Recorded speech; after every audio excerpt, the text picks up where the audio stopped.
అందరికీ నమస్కారం. ఇవాళ లోకాలు నన్నేలే ప్రత్యంగిర దేవి ఎలా ఆవిర్భవించిందో తెలుసుకుందాం. మొదట నరసింహస్వామి ప్రహ్లాదును కాపాడడానికి హిరణ్యకశిపుడిని వధించడానికి భూమి మీదకు వచ్చాడు. వచ్చి యుద్ధం చేసి హిరణ్యకశిపుడిని వధించారు.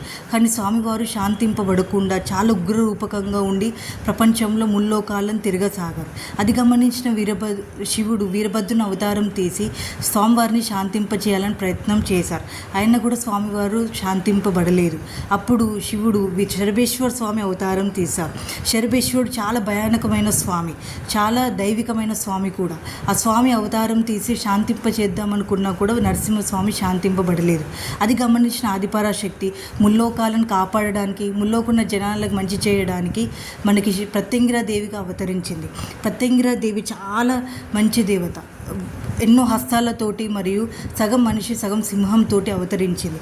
అమ్మవారు నరసింహస్వామిని శాంతింపజేసింది. ప్రత్యంగిరాదేవిని రావణాసురుడి కొడుకు అయిన ఇంద్రజిత్ పూజించి చాలా యుద్ధాలలో గెలిచాడు. మరియు మన పూర్వీకులైన రాముడు, హనుమంతుడు, మిగతా దేవతలు కూడా ప్రత్యంగిరాదేవిని పూజించి చాలా మంచి చేరుకున్నారు. అలాగే ప్రత్యంగిరాదేవి మనకి ఎలాంటి శని నుండి విముక్తి లభిస్తుంది. అందుకే ప్రత్యంగిరాదేవికి పూజ చేద్దామని చెప్తారు. ప్రత్యంగిరాదేవి మంత్రం వచ్చేసి ఓం హ్రీం క్లీం ప్రత్యంగిరాయ నమః అని మనము జపం చేయాలి. మరి రోజుకు 11 లేదా 108 సార్లు జపించాలి. ఇలా చేస్తే మనకు మరింత శక్తివంతంగా ఉంటుంది. అమావాస్య పూజ చేయడం మంచిది.